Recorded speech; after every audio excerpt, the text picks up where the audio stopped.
चली चली बेरोजगारों की फौज चली। अब की बार बेरोजगारों की सरकार। किसानों को लोकसभा चुनाव में ठगे हैं। 1 करोड़ लोगों को हम रोजगार देंगे, 1 करोड़ बोले तो 1 करोड़ को देंगे रोजगार। नीतीश जी को बराबर सदन में हम समझाएं।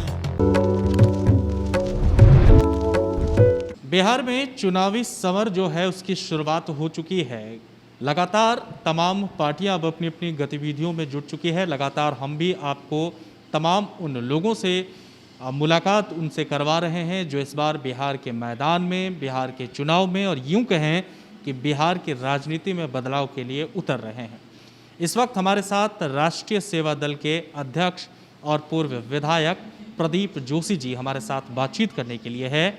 राजनीतिक मुद्दे पर क्या कुछ उनकी सोच है और बिहार में बदलाव की बात वो कहते हैं। आज भी पत्रकारों से उन्होंने बात करते हुए कई मुद्दों को उठाया है। हम भी उनसे खास बातचीत करते हैं और जानने की कोशिश करते हैं कि बिहार विधानसभा चुनाव को इस बार वो किस रूप में देखते हैं और उनकी पार्टी कितनी तैयार है। प्रदीप जी, सबसे पहले बहुत स्वागत है आपका 10D न्यूज़ में। जी। प्रदीप जी, मुझे ये बताइए, आप सबसे पहले तो राष्ट्रीय सेवा दल आपकी पार्टी का नाम, इसके मायने क्या कुछ हैं ये हम समझने की कोशिश करेंगे आपसे पहले। हमारी पार्टी एक ही सपना है, हिंदू राष्ट्र। तो हमने निर्वाचन में चुनाव आयोग के यहाँ आवेदन दिए थे, तो दुर्भाग्य रहा हिंदू शब्द पर पार्टी की रजिस्ट्रेशन नहीं हुई, तो चेंज करने के लिए कहा गया। तो राष्ट्र, हमारा सपना हिंदू राष्ट्र। लेकिन प्रदीप जी, चुनावी मौसम में लोग जहां सबको साथ लेकर चलने की बात करते हैं, आप सिर्फ हिंदुओं को साथ लेकर के बात कर रहे हैं, बाकी के लोग तो खुश नहीं होंगे आपसे, बाकी के जो समुदाय के लोग। देखिए, हम जीत कर आए हैं 2005 में, तब भी हम हिंदू के ही वोट से जीतते हैं और जीत कर आए हैं। हमारा जो समाज है, हमारा जो हिंदू धर्म है, हम लोग सोचते हैं वही करते हैं।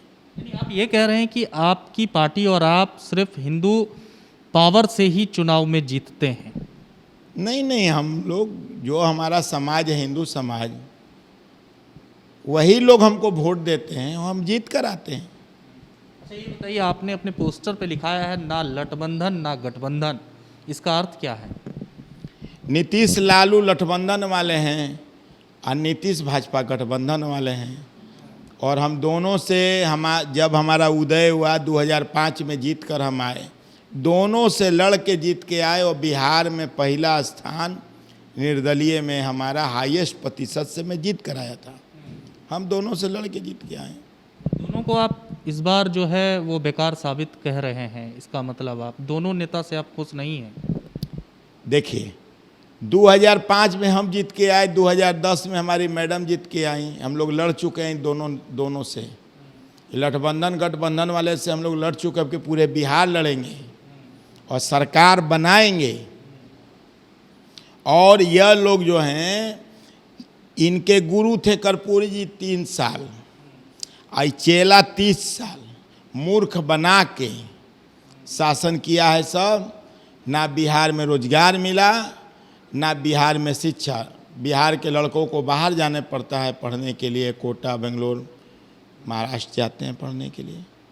आपने भी बेरोजगारी का मुद्दा उठाया है, तेजस्वी यादव भी बेरोजगारी का मुद्दा उठा रहे हैं। आपके बेरोजगारी में कितना दम रहेगा और तेजस्वी जी के बेरोजगारी में कितना दम रहेगा? यह मुद्दा मेरा है। दैनिक भास्कर में आप उठा के 1 जनवरी 2020 को विज्ञापन पढ़ लें, चली चली बेरोजगारों की फौज चली। अब की बार बेरोजगारों की सरकार। बेरोजगार भर से नीतीश भाजपा सरकार। और तेजस्वी जी, अब आज तो हमें खुशी मिलती है कि बिहार की सब पार्टियां बेरोजगारी की बात कर रही। हम तो बहुत खुश होते हैं। हमारा मुद्दा पर सब लोग को आज कम से कम बिहार के लोग, नेता लोग को इतनी तो सद्बुद्धि आई, जिन्होंने सबको बेरोजगार कर दिया था जंगल राज में। सब उद्योगपति बिहार से भाग गए। आज कम से कम इतना तो ध्यान आया तो हम तो खुशी होती है कि कम से कम सब बेरोजगारी तो बोलने लगे। अच्छा ये बताइए, आप जो भी बिल पास हुए हैं किसानों को लेकर के, उस बिल के बारे में भी आज आपने कहा है, हम भी चाहेंगे आपसे कि हमसे भी आप बातचीत करें। उस बिल को आप किस रूप में देखते हैं, सही मानते हैं या गलत मानते हैं? किसानों को लोकसभा चुनाव में ठगे हैं मोदी जी, और आज आपको हम बतला देते हैं, अब यह सरकार ना धान खरीदेगी और ना चावल खरीदेगी, ना गेहूं खरीदेगी। अब अनाज नहीं खरीदेगी किसानों से। किसानों का आधा पौन दाम में खेत में ही धान बिक जाएगा, आप समझ लीजिए। और सही में सरकार चाहती है किसानों का हित, तो कृषि को उद्योग का दर्जा दे, मूर्ख नहीं बनाए। कृषि को उद्योग का दर्जा दे देंगे तो वह भी किसान भी अडानी अंबानी नियर आगे बढ़ने लगेंगे। जी प्रदीप जी, ये बताइए, बिहार का विधानसभा चुनाव आप अकेले लड़ेंगे या किसी के साथ गठबंधन होगी, और कितने सीटों पर आप लड़ेंगे? अभी तो आप लठबंधन ना गठबंधन की बात कर रहे थे। हम लोग गठबंधन वाले नहीं हैं। पूरे बिहार की सीटों पर हम लोग चुनाव लड़ रहे हैं और सरकार बनाएंगे।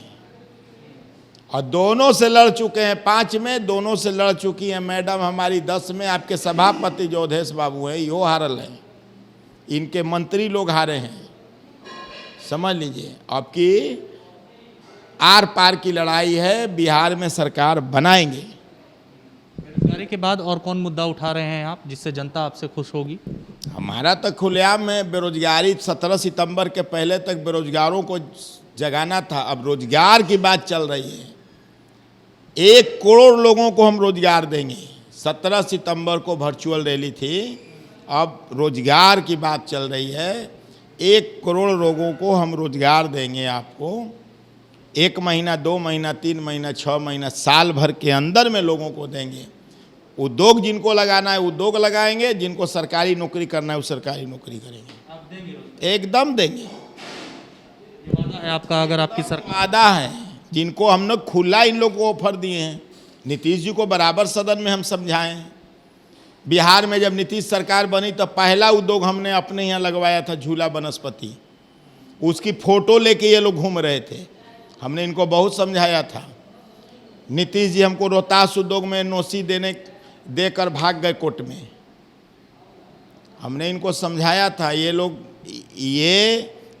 इनके अधिकारी भ्रष्ट, इनके कर्मचारी भ्रष्ट, और ये लोग माला पहन के बम्बई और बनारस हनीमून खर्चा कर कर के सरकार का एक उद्योग नहीं लगा पाए। इन लोगों पे विश्वास लोगों को नहीं है।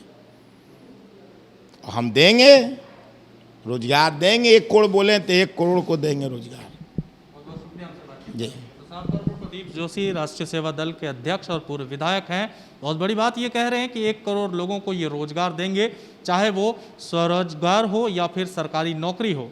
देखना बड़ा दिलचस्प होगा कि जब इनकी पार्टी बिहार विधानसभा में सरताज बनती है तो क्या अपने वादे जो है ये जो बोल रहे हैं ये आखिर कितना अमली जामा पहनाते हैं। बड़ा दिलचस्प होगा। हालांकि चुनावी मौसम है, इस चुनावी मौसम में प्रदीप जोशी अपने टीम के साथ पूरे हौसलों के साथ ये पूरे मुस्तैद है और लगातार जो है ज्वलंत मुद्दों को उठाते रहें। लगातार इनकी खबरों को हम दिखाते रहेंगे। आप बने रहिए DSD न्यूज़ के साथ। अपने सहयोगी राजेश कुमार के साथ मैं देवाशीष कुमार, DSD न्यूज़ पटना।